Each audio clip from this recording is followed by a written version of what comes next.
우리 같이 한 목소리로 함께 읽겠습니다.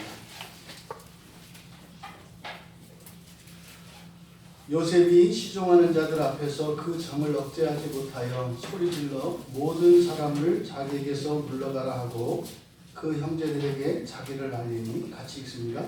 그때에 그와 함께한 다른 사람이 없었더라. 요셉이 큰 소리로 우니 애굽 사람에게 들리며 바로의 궁중에 들리더라. 요셉이 그 형들에게 이르되 나는 요셉이라. 내 아버지께서 아직 살아계시니까? 형들이 그 앞에서 놀라서 대답하지 못하더라.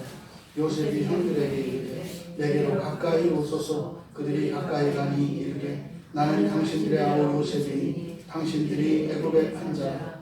당신들이 나를 이곳에 팔았다고 해서 근심하지 마소서. 한탄하지 마소서. 하나님이 생명을 구원하시려고 나를 당신들보다 먼저 보내셨나이다. 이 땅에 2년 동안 흉년이 들었으나 아직 5년은 밭갈이도 못하고 추수도 못할지라.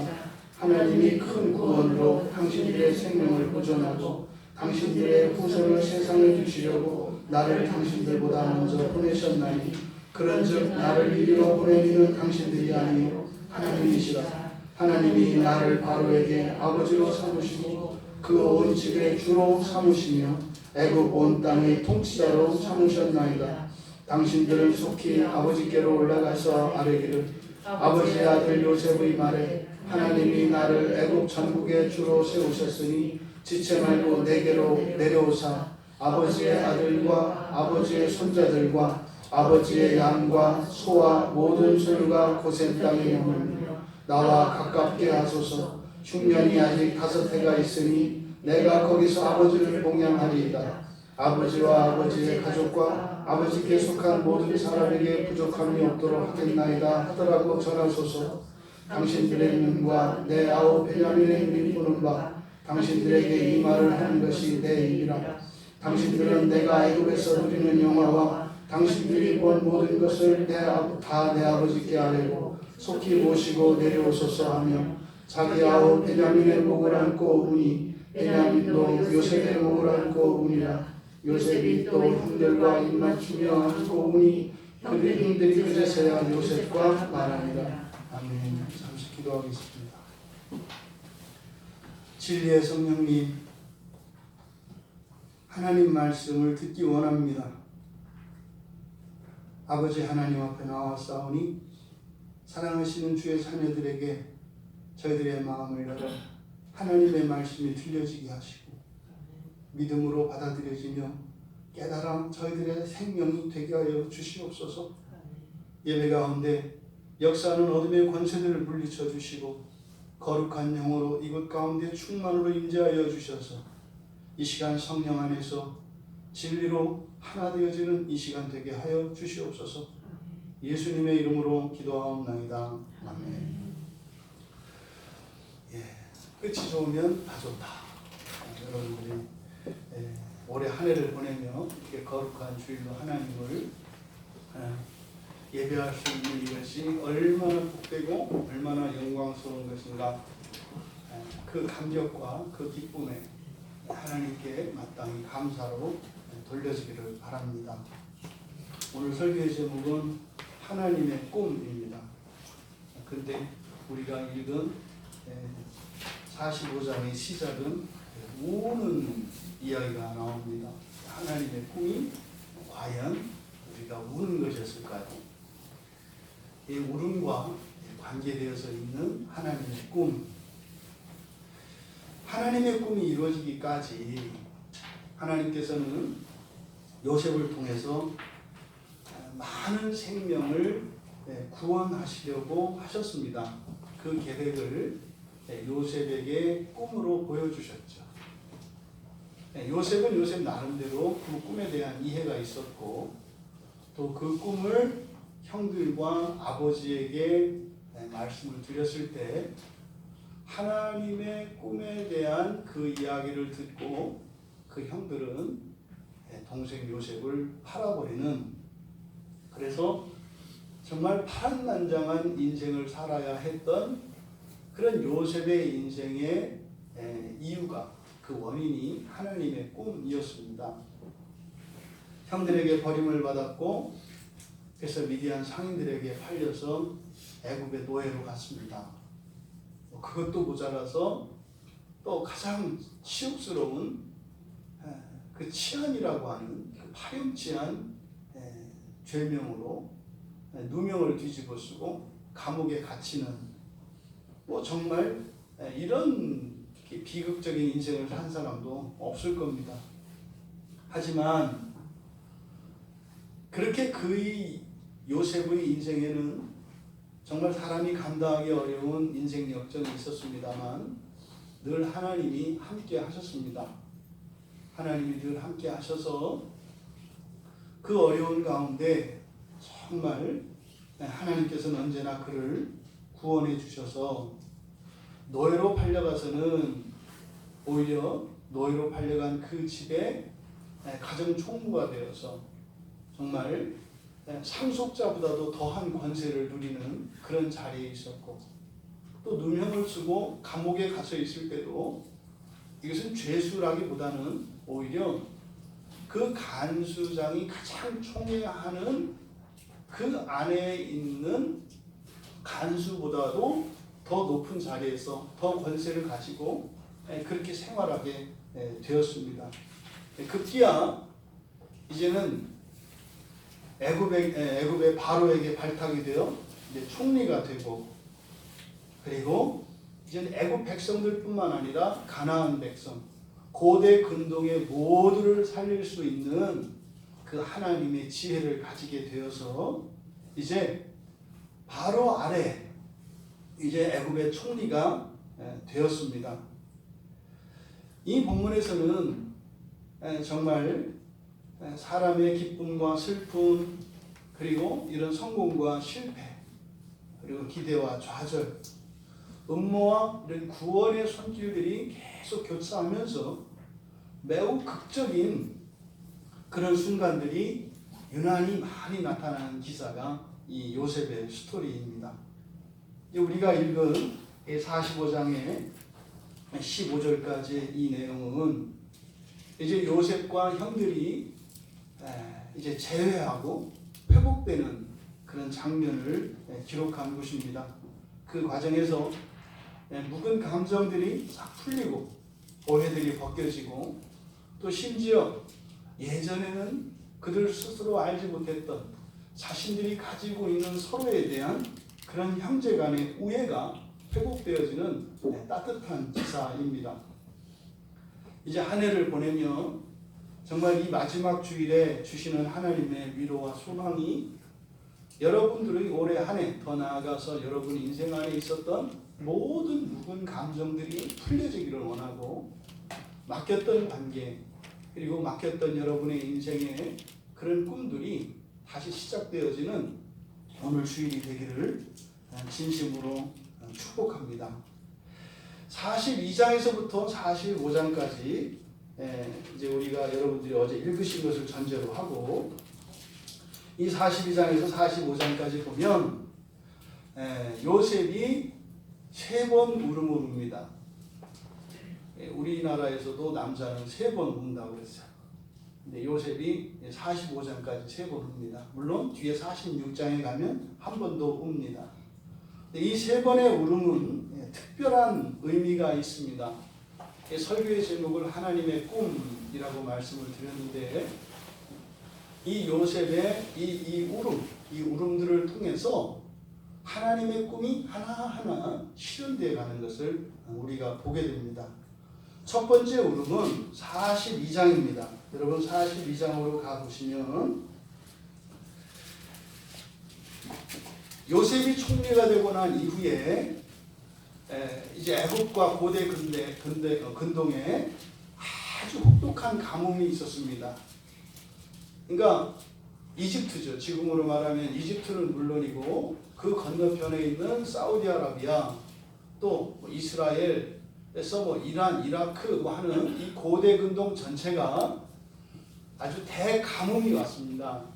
그러니까 막 다 죽어나가는 상황이고 음식이 하나도 없는, 식량을 구하기 어려운 그런 상황이었습니다. 그게 이제 42장의 시작입니다. 그때 야곱이 애굽에 곡식이 있음을 보고, 바로 이 고대 근동 지방에 식량이 있는 곳은 아무것도 없었습니다. 오직 이 애굽에만 있습니다. 이 애굽에만 식량이 있고 아무 데도 식량이 있지 않습니다.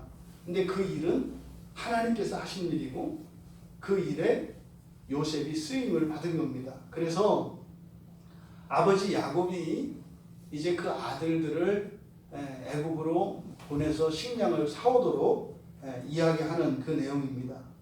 근데 여기서 이제 이들이 애굽으로 식량을 사러 가서 요셉을 만납니다. 요셉은 알아봤죠. 하지만 형들은 그 총리가, 그 지체 높은 총리가 동생일 거라는 생각은 추호도 할 수 없습니다.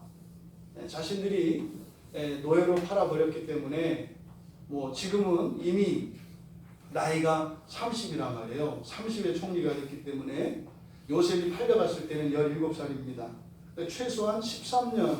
근데 그 이후에 총리가 되고 나서 다스리고 이렇게 했었기 때문에 그 20여 년의 시간이 흘렀습니다. 여러분 10대 후반에서 이제 30대가 되었을 때 남성들에게 얼마나 큰 변화가 와요. 알아볼 수 없죠. 그런 상황에 이들이 이제 요셉과 이제 만나게 되는데 그들을 만난 형들을 만난 요셉의 마음이 어떠했겠어요, 여러분? 먼저 그는 가족의 안부를 확인을 합니다. 아버지는 다 안녕하신지, 또 가족들은 다 잘 지내는지, 그리고 그토록 그리던 야곱의 12아들 가운데 다 대다른 형제들이지만 요셉의 동복 형제, 어머니가 같은 형제는 하나입니다. 베냐민이죠. 요셉이 11번째고 동생 베냐민이 12번째입니다. 아무래도 그 동생에 대한 또 형의 정이 있지 않겠습니까? 그래서 베냐민에 대해서 안부를 물어보고 이제 베냐민을 데려오기 위해서 베냐민이 빠졌단 말이죠. 형제들도 다 보고 싶습니다만 친동생 베냐민을 보고 싶었죠. 그래서 그를 데려오기 위해서 형들을 정탐꾼으로 누명을 씌우고 인질을 하나 잡습니다. 그 과정에 이제 그리고 나서 이제 그들이 요셉에게 누명을 쓴 거죠. 누명을 쓰고 인질로 잡혀서 자신들이 정탐꾼이 아니라고 하는 이 죄를 이제 결백을 증명해야 되는 이런 상황이 되었을 때 그들이 했던 잘못을 요셉 앞에서 서로 이야기합니다. 이때 이제 요셉이 애국말로 했고 중간에 통역을 세워서 형들과 이야기를 했기 때문에 형들 입장에서는 요셉이 애굽 사람이라고 생각을 했고 히브리 말을 할 것이라고는 생각을 못했죠. 그러니까 그 앞에서 이제 히브리 말로 자기들끼리 이야기하는 겁니다. 21절에 보면 그들이 서로 말하되 우리가 아우의 일로 말미암아 범죄하였도다. 그가 우리에게 애거를 할 때 그 마음의 괴로움을 보고도 듣지 아니하였으므로 이 괴로움이 우리에게 임하도다. 요셉을 팔 때의 장면입니다. 앞에서 우리가 살펴보았을 때 요셉은 아무 저항도 없이 팔려가는 것처럼 기록되어 있지만 여기 와서 보면은 아주 끔찍한 장면이었던 것을 우리가 알게 됩니다. 형, 나 살려주세요. 형 잘못했어요. 무조건 형들 말 들을게요. 형 제발 나를 팔지 말아주세요. 애걸복걸하고 울며 난리가 났었던 거죠. 지금 여기서 이 요셉에서 이 애굽에서 뜻밖의 상황을 맞닥뜨렸을 때 이들의 입에서 이 얘기가 나오는 것은 뭐겠어요? 지난 20여 년 동안 이들의 마음속에 동생을 팔아 넘긴 것에 대한 죄책감이 사라지지 않고 있었습니다.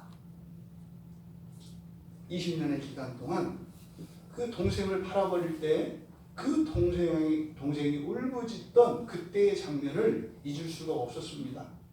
필경 이들은 아마 자다가도 여러 번 깨어서 뜬 눈으로 밤을 지새고 집 밖으로 나와 하늘을 바라보고 한숨을 쉬고 탄식하던 밤들이 모든 형제들에게 다 있었을 겁니다. 22절에서는 루벤이 그렇게 얘기합니다.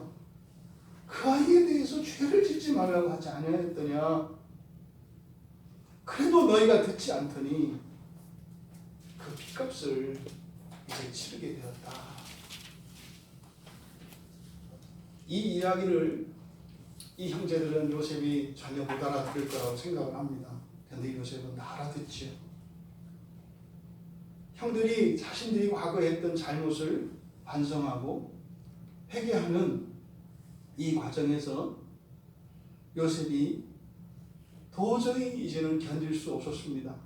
그래서 24절에서 그들을 떠나가서 그 자리에 주체할 수 없었던 거죠. 자리를 떠나가서 홀로 가서 울고 돌아옵니다.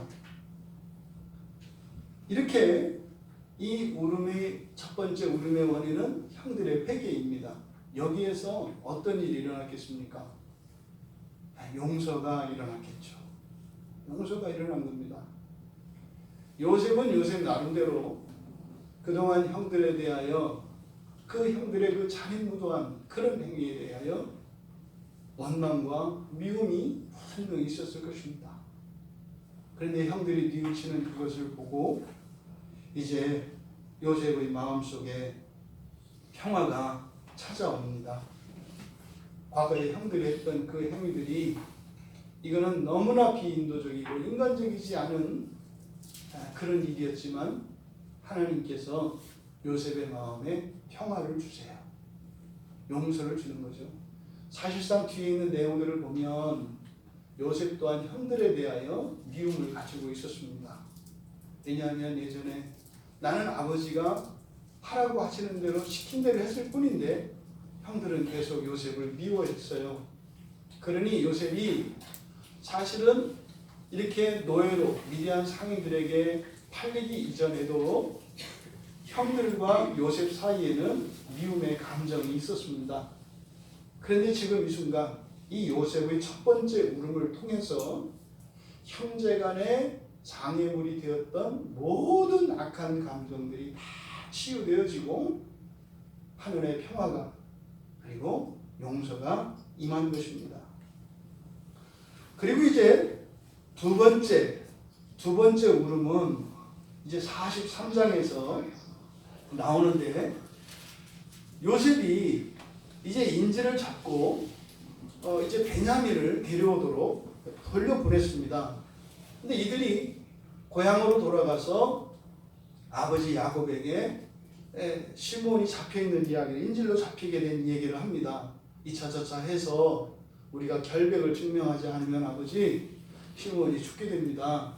그래서 우리가 베냐민을 데리고 가서 우리가 정탐꾼이 아니라고 하는 사실을 입증을 하고 그러면 제가 시몬을 데리고 돌아오겠습니다. 근데 야곱이 그 말을 들어주지 않습니다. 그러니까 야곱이 특별히 사랑했던 라헬에게서 난 이 두 아들 그 가운데 요셉은 이미 죽은 걸로 되어 있고 그리고 남은 막내 아들 베냐민 이 하나를 또 위험에 처할 수 없습니다. 요셉을 신부로 보냈다가 그것이 마지막일 줄 야곱은 꿈에도 생각 못했습니다. 밝은 낮에 돌아와서 형들에 대한 이야기와 그 양떼들에 대한 기쁜 소식을 전해줄 줄 알았습니다. 근데 그것이 마지막인 줄 야곱은 꿈에도 생각 못했죠. 그러니 이 막내 아들 베냐민을 보냈을 때 이 아들이 돌아올 거라는 보장이 확실히 없어요. 이미 아들을 한번 잃어본 야곱이기 때문입니다. 그래서 보내지 않습니다. 여기서 야곱이라고 하는 사람의 단호함을 봐요. 그러면 베냐민은 자식이고 거기 잡혀있는 시몬은 자식이 아닌가요? 이 야곱 안에 무서운 거죠. 자녀 여러분, 부모님에게 사랑받으시기 바랍니다. 사랑을 받는 것과 사랑받지 않는 것의 차이가 이렇게 큽니다. 죽어도 못 보내는 아들이 있는가 하면 내비두라고 하는 아들도 있어요. 이게 인간의 정입니다. 그러던 차에 이제 안 보내기로 했죠. 시간이 흐릅니다. 근데 양식이 다 떨어져 버렸어요. 그랬더니 보십시오. 시몬 아들 시몬을 그 감옥에서 이제 석방시키고 자칫 잘못하면 죽을지도 모르는데 그를 살리기 위해서는 아들 베냐민을 절대로 보낼 수 없다고 했던 야곱이 쌀이 떨어지니까 보내요. 쌀이 떨어지니까 그냥 가라. 그러면서 이제는 지혜까지 얹어줍니다.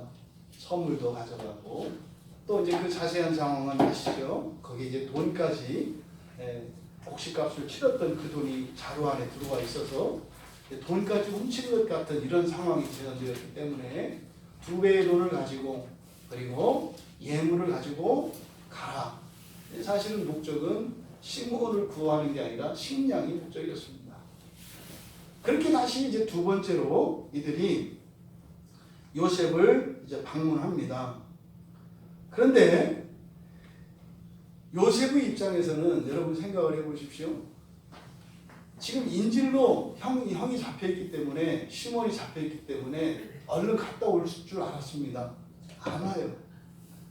여러분 인질로 잡혀있던 시몬의 마음이 어땠을까요? 아마 시몬은 요셉의 그 고통과 그 슬픔과 외로움을 아마 느꼈을 것 같습니다. 아, 이랬겠구나. 아버지가 나를 포기했구나. 그렇지. 베냐민하고 나하고 바꿀 리가 없지. 그러면 아마 자신이 요셉과 다르지 않은 그런 상태가 되었다는 것을 시몬이 깨달았을 것이고 어쩌면 자신의 앞날에 펼쳐질 그 비극적인 인생에 대해서 충분히 생각할 수 있는 시간을 가졌을 겁니다. 요셉이 느꼈던 그 절망을 시몬도 느꼈겠죠. 그런데 이제 희망이 끊어지고 절망 속에서 이제는 운명의 인생을 맡기고 있던 시몬에게 기쁜 소식이 들려왔습니다. 당신의 형제들이 당신을 찾으러 왔다는 겁니다. 시몬도 아마 이때 새로운 생명을 얻게 된 것일 겁니다. 이제는 이 죄수로 있다가 사형을 당하든지 노예가 될 처지에 있었던 시몬, 그에게 구원의 소식이 들려온 거죠. 형들이 찾아왔습니다.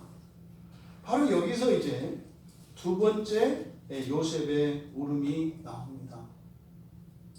요셉이 이제는 그 아우 베냐민을 봅니다. 얼마나 보고 싶었습니까? 27절에 가면 요셉이 그들의 안부를 물으며 이르되 너희 아버지 너희가 말하던 그 노인이 안녕하시냐? 아직도 생존해 계시냐? 29절에서 베냐민을 보고 이야기합니다. 너희가 내게 말하던 너희 작은 동생이 아니냐? 소자야, 하나님이 내게 은혜 베푸시기를 원한다. 동생에게 친히 이 말을 한 거예요. 그 요셉이 아우를 사랑하는 마음이 복받쳐서 더 이상 이야기를 할 수 없었던 겁니다. 그래서 울 곳을 찾아 안방으로 들어가서 울었다. 이렇게 이야기를 합니다. 여러분, 베냐민을 만나고 요셉은 어쩌면 만나는 순간부터 이미 감정이 격앙되었을 것입니다.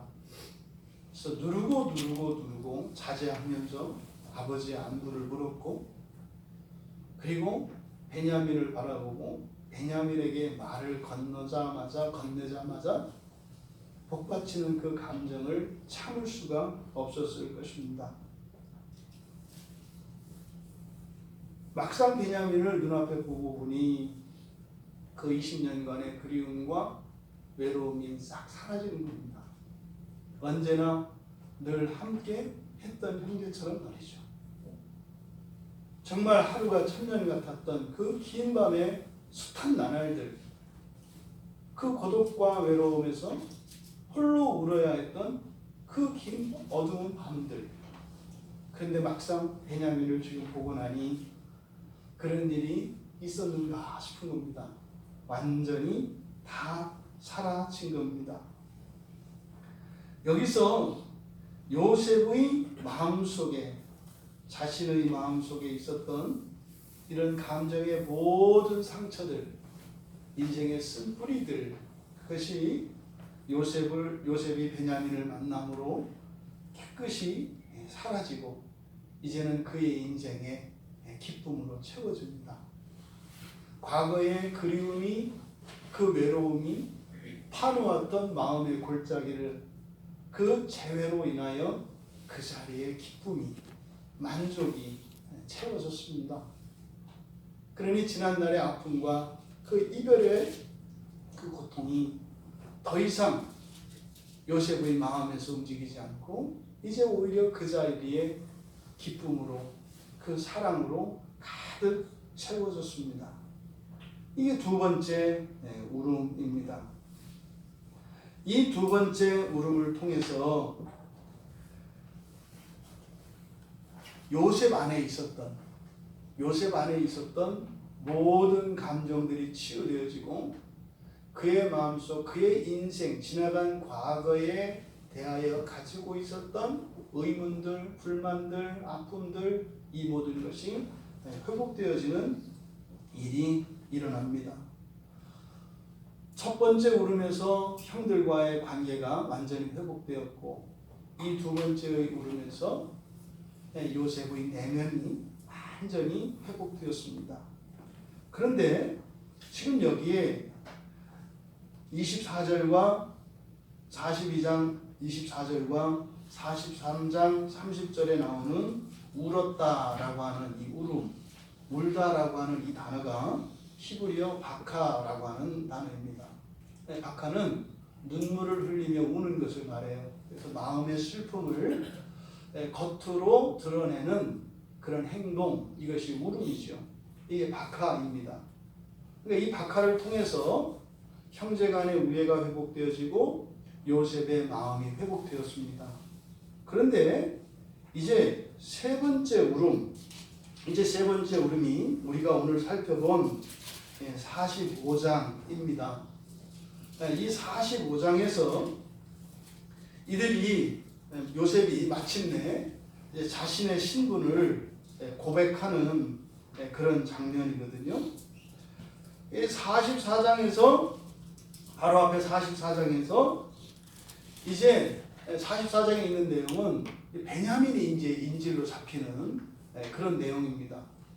그런데 야곱의 아들들에게 이 베냐민을 이제 인질로 보내면서, 인질이 아니라 이제 입증하기 위해서, 그들의 결백을 입증하기 위해서 베냐민이 동행하도록 허락하면서 다짐을 받습니다. 첫째 르우엘 같은 경우에는 내 자식을 대신 죽이겠습니다. 그 다음에 넷째 유다는 제가 안전을 책임지겠습니다. 이렇게 약속을 하고 이 베냐민을 데려왔습니다. 그런데 요셉이 베냐민을 인질로 잡겠다는 거예요. 바로 이 대목에서, 이 44장에서 베냐민을 인질로 잡겠다고 하는 이 상황에서 놀라운 일이 일어납니다. 유다가 베냐민을 대신해서 노예가 되겠다고 하는 거예요. 뭐라고요? 형 유다가 동생을 대신해서 인질이 되겠다고 한다고요. 요셉이 어떻게 팔렸습니까? 형들의 그 시기심과 미움 때문에.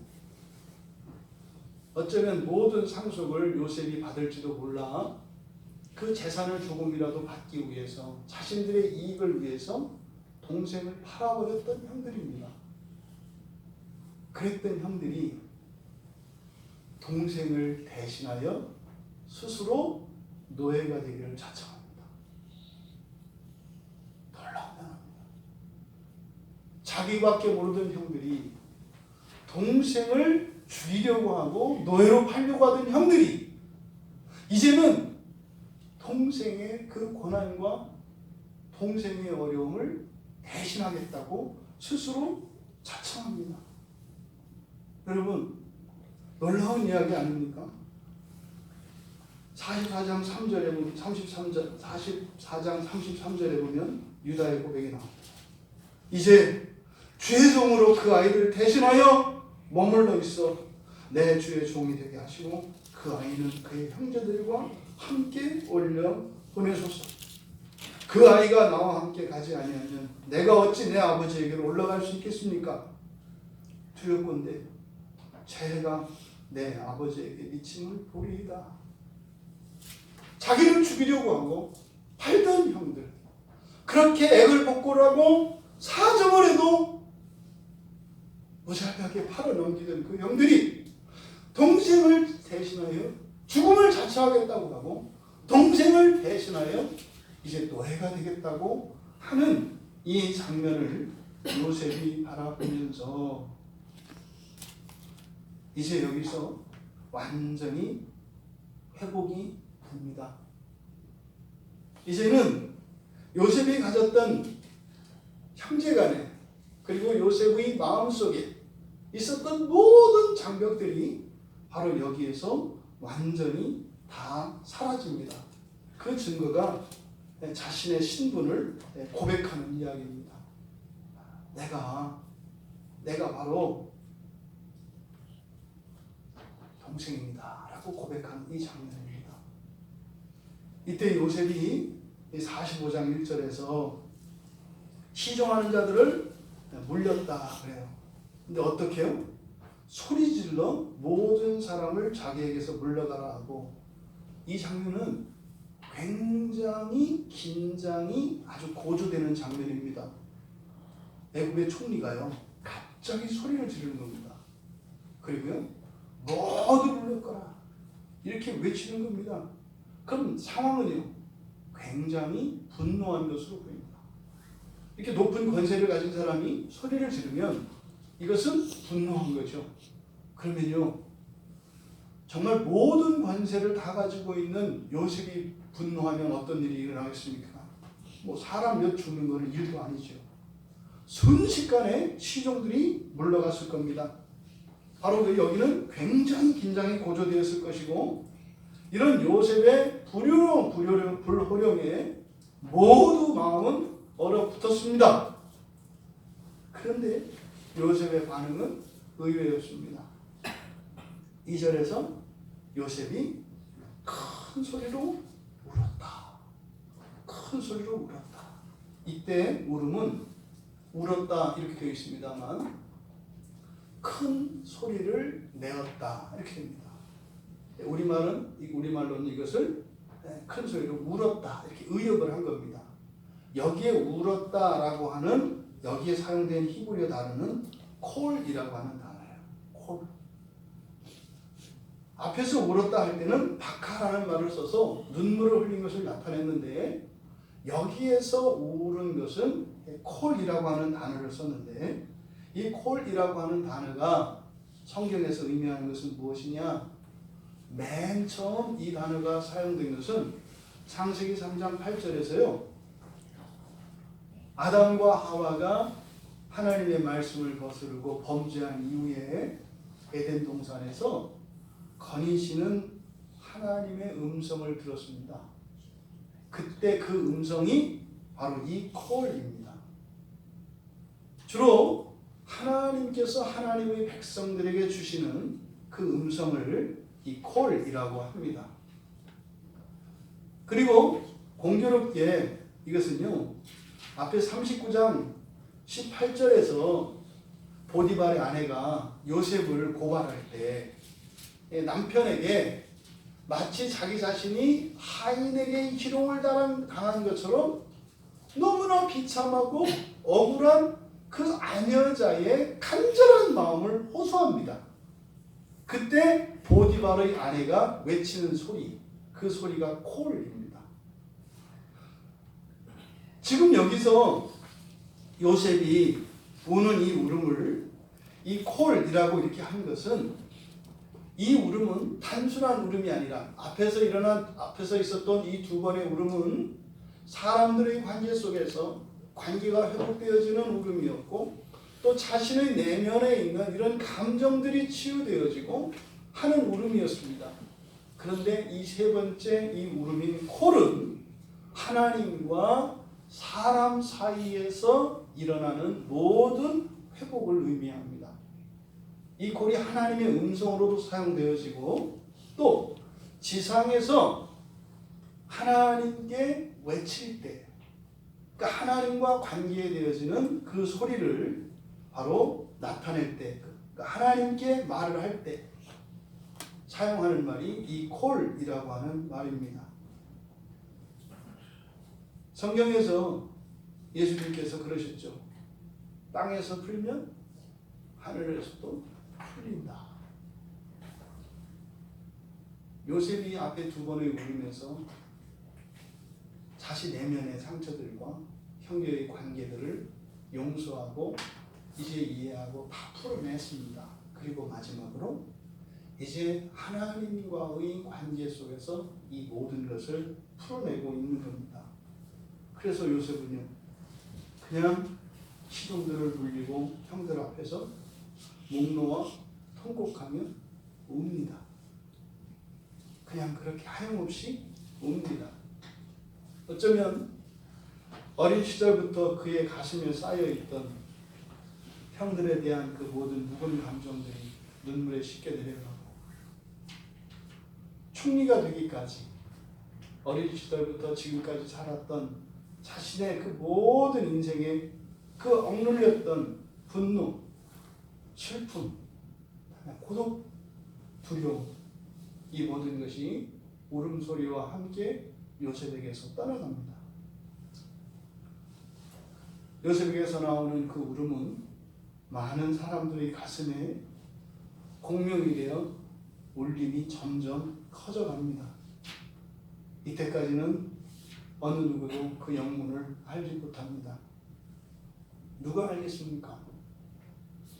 요셉의 가슴에 맺혀 있었던 그 한과 서름, 그리고 본 적이 없었던 그 요셉의 마음에 감춰졌던 그 그리움, 그것을 알 수 없는 이들이 어떻게 이 울음의 이유를 알 수가 있겠습니까? 사실상 그에게는 10명의 형이 있고 1명의 동생이 있습니다. 하지만 지금까지는 진정으로 그들은 요셉의 형이 아니었습니다. 베냐민도 그의 동생이었습니다만 동생이 아니었습니다. 울음을 그치고 요셉이 가슴에 있는 모든 묵은 것들을 다 털어내고 그리고 외치는 겁니다. 형님들, 나는 요셉입니다. 아버지는 살아계십니까? 가까이 오십시오. 나는 형님들의 아우입니다. 형님들이 과거에 나를 팔았지만 그때는 정말 형들도 아니었지만 이제는 정말 저의 형님들이십니다. 그리고 나는 진정한 당신들의 동생입니다. 이렇게 서로 입을 맞추고 목을 안고 웁니다.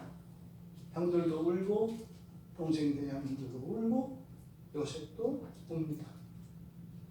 바로 이 울음이 하나님의 꿈이 성취되는 순간입니다. 이 울음과 함께 하나님의 꿈이 성취됩니다. 하나님은 단순히 요셉에게 그 꿈을 주셔서 요셉을 높이고자 하셨던 것이 아니었죠. 이미 요셉이 그 꿈을 갖기 이전부터 이 가정 안에는 어려움이 많았습니다. 형제간에 우애가 없었고 서로 시기하고 질투하는 그런 가정이었습니다. 이 야곱의 가정의 분위기는 야곱은 철저히 가정을 세우는 일에 실패한 사람입니다.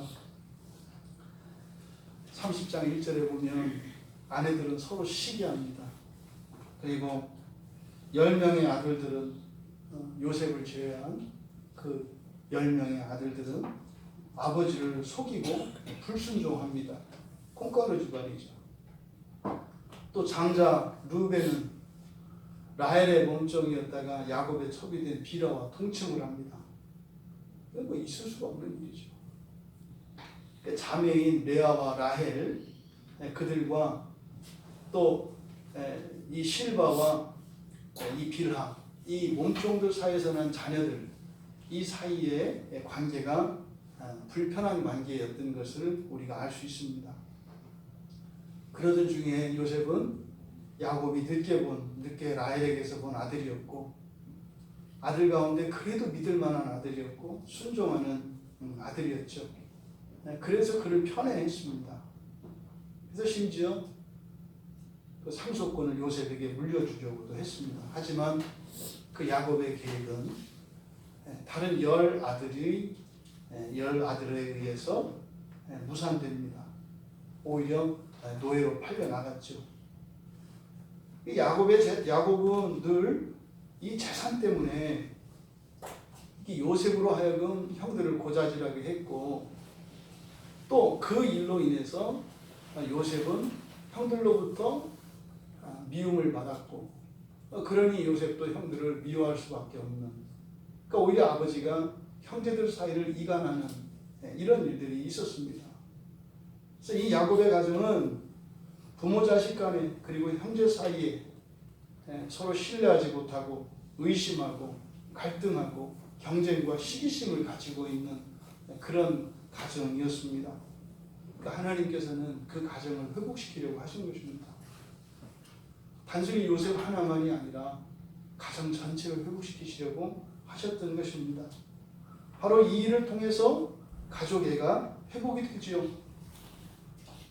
요셉 개인을 회복시키셨고, 그리고 요셉의 가정 전체, 야곱의 그 아들들과 야곱까지도 회복시키시는, 이것이 하나님의 꿈 안에 들어있던 목적이었습니다. 그러니까 이 개인의 회복과 가족의 회복이 되어지는 이 과정이 지금 여기까지라고요. 앞에서부터 일어났던 쭉 일들이 엄청난 그 개인의 인생에 일어난 그 엄청난 일들이 바로 요셉을 고치시고 그 야곱의 가정을 고치시기 위한 과정이었다고요. 그 가정이 회복되어지는, 개인이 회복되어지는 이 과정을 보니까 이런 묵은 상처들을 드러내십니다. 바깥으로 이것을 드러내십니다. 하나님께서 회복시키는 과정에는 반드시 이런 묵은 상처들을 드러내는 이 과정이 동반이 됩니다. 비로소 거기에 용서와 화해하는 일이 일어납니다. 감춰진 상태로는 회복되지 않습니다. 여러분, 두려워하지 마십시오. 번거로워하지도 마시고 원망하지도 마시고, 여러분 드러내십시오. 제가 목사가 돼서 확신을 가지는 것입니다. 드러내는 사람들은 반드시 회복됩니다. 반드시 회복됩니다. 그것은 개인의 문제이든 가족의 문제이든 인생의 문제이든 반드시 회복됩니다. 반대로 드러내지 않는 사람은 절대로 회복되지 않습니다. 근데 하나님은 반드시 회복시키십니다. 그래서요, 하나님이 회복시키려고 하니까 어떤 일이 일어나겠어요? 이것들을 드러내지 않을 수 없는 상황을 몰아가십니다. 그것이 인생의 어떤 환난과 불행한 일들로 나타납니다. 근데 하나님의 목적은 그 일이 목적이 아니에요. 안에 있는 것을 드러내시기 위한 것이에요. 그리고 나서 바로 그것이 울음으로 회개가 되어지고 용서되어지고 마음이 치유되어지고 하나님께 기도되어졌을 때 이 모든 것들이 회복되는 겁니다. 반드시 성취됩니다. 드러난 것은 반드시 성취됩니다. 그러니 하나님이 요셉에게 이 꿈을 주셨던 것은 요셉의 마음속에, 심지어 그 형들의 마음속에, 그리고 야곱의 마음속에 있던 모든 것들을 드러내기 위한 것이고, 또 그 가정 안에 있는 이 문제들을 다 드러내기 위한 것이었습니다. 그 모든 것을 하나님께서 회복시키시려는 것, 이것이 하나님의 꿈입니다. 그런데 이것은 단순히 요셉 개인을 회복시키고 야곱의 가정을 회복시키는 것으로 그치지 않고 많은 생명을 구원하시려고 하는 보다 큰 목적이 있었음을 우리가 알게 됩니다. 앞으로 7년간 엄청난 흉년이 있을 것입니다. 이제 굶어서 죽는 일들이 일어날 겁니다. 요셉은 5절에서 8절에 걸쳐 그 꿈에 대한 이야기를 합니다. 꿈을 해석하는 거죠. 당신들이 나를 이곳에 팔았다고 해서 근심하지 마십시오. 한탄하지 마십시오. 하나님이 생명을 구원하시려고 나를 당신들보다 먼저 보내셨습니다. 하면서 이야기를 합니다. 이거는 사실은 뭡니까? 과거에 자신이 꿈을 꾸었던 꿈이 어떤 의미인지를 해몽하는 겁니다. 맨 처음에 요셉이 자기가 꾸었던 꿈은 요셉이나 형제들이나 야곱이나 어떻게 해석을 했어요? 그 가정에서 상속자가 될 것이라고 해석을 했습니다. 요셉은 전혀 다른 해몽을 하고 있는 거예요. 그게 아니라는 거예요. 거기서 나오는 해와 달과 별은 뭐 아버지 어머니 이 정도가 아니라는 거예요. 그 뒤에서 뭐라고 합니까? 애굽의 8절에 보면 하나님이 나를 바로에게 누구로 삼았다고요? 아버지로 삼고 그 온 집의 주로 삼고 애굽 온 땅의 통치자로 삼으셨나이다. 해와 달과 별은 어쩌면요 태양을 실로로 섬기는 애굽의 모든 우상들이고요. 이 별이라고 하는 것은 천사들을 나타냅니다. 구약에서. 그러니까 세상의 모든 우상들과 천사들이 그 발 아래 무릎을 꿇는.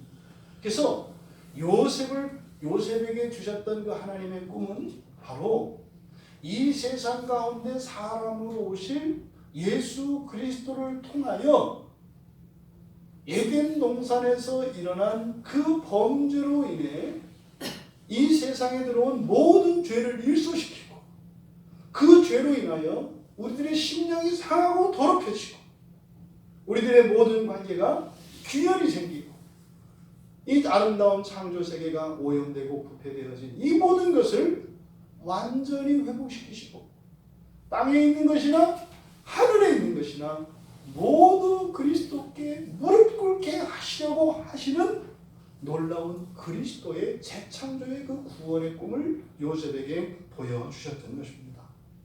여러분, 모든 인류를 대재앙으로 구원하시려는 것입니다. 역사적으로는 7년 대가뭄에서 구원하는 겁니다. 그런데요, 종말론적으로는요, 마지막 날 그리스도께서 심판주로 오실 때 그날은 7년의 대흉년은 엄청난 사건인 것은 틀림이 없습니다만 그리스도께서 이 땅에 심판주로 오시는 그날에 하나님의 진노에 있는 일은 7년 흉년은 피할 바가 아닙니다. 요셉의 꿈을 통하여 보여주신 하나님의 꿈은 무엇입니까? 예수 그리스도 안에서 영생을 얻으라는 것입니다. 예수 그리스도 안에서 그 마지막 날에 두려운 그 종말의 심판에서 그 지옥의 그 끔찍한 인생에서 벗어나 영원한 하나님 나라로 옮겨가기를 원하신다는 것입니다. 여러분, 오늘 이 감격스러운 만남에서 기쁨으로 감격하며 요셉과 형들이 함께 울었던 것처럼 여러분들의 삶 속에서 그렇게 여러분들의 관계 속에 맺혀있던 모든 것들이 풀리며 그렇게 형제간에 가족간에 이웃간에 화해하고 묵은 감정들이 다 풀리는 올해 한 해로 그렇게 정리되기를 바랍니다. 더 나아가 종말론적으로 우리 주님과 함께 그렇게 목 놓아 올 수 있는 여러분 모두가 되기를 바랍니다. 한 번의 울음이 남아 있습니다. 46장의 야곱과 만나는 울음입니다. 여러분, 천국에서 우리 하나님과 함께 그 기쁨의 울음을 웁시다. 하나님의 꿈은 바로 이 울음과 관계되어 있습니다. 여러분의 올해 인생 안에, 여러분의 평생에 완전한 그 하나님 나라에서 우리 아버지 하나님과 우리의 형이요 오빠 되시는 예수 그리스도와 함께 울 수 있는 믿음의 승리자들 다 되시기를 주님의 이름으로 축원합니다. 말씀을 생각하며 우리 같이 잠시 기도하겠습니다. 여러분, 저도 형제간의 그 관계의 어려움을 겪어본 사람입니다. 또 친구와 이웃에 대하여 미움을 가져봤던 사람입니다. 그것이 얼마나 우리에게 무겁고 아픈 것인지 모릅니다. 그러니 너무 고통이 커서 회피하지요. 생각 않는 것이 장착입니다. 그런데 그것이 없어지지 않습니다. 20년, 200년, 2000년이 가도 사라지지 않습니다. 슬픔은 슬픈 거고 아픔은 아픈 겁니다. 외로운 건 외로운 겁니다. 참을 수 있지요. 관심을 돌릴 수 있지요. 여러분, 우리 인생 안의 길들이 두려움은 두려움입니다. 무서운 건 무서운 겁니다.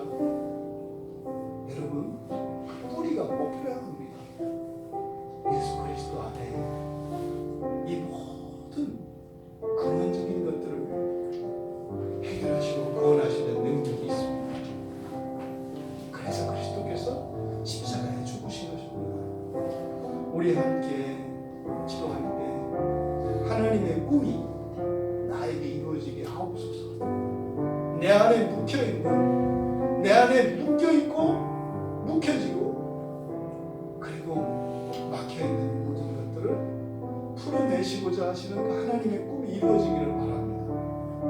우리 가정 안에 막혀있는 이 모든 것들이 풀리기를 원합니다. 그러기 위해서 우리의 결단이 필요합니다. 하나님, 드러내게 하옵소서. 환경에 의해서가 아니라 그리스도를 믿는 믿음 안에서 드러내게 하옵소서. 그렇게 드러낼 수 있는 공동체가 교회입니다. 드러내는 게 중요하지 않죠. 드러내야 하나님 회복하시기 때문에 하나님 이 교회를 통하여 그것이 드러나되 그것을 통하여 하나님의 꿈을 보게 하시고 그 꿈을 이루어 주시옵소서. 여러분의 인생에 또 종말론적으로 이 땅의 모든 교회와 우리 민족이 그 하나님의 꿈 안에 들 수 있도록 은혜를 달라고 우리 같이 기도하겠습니다.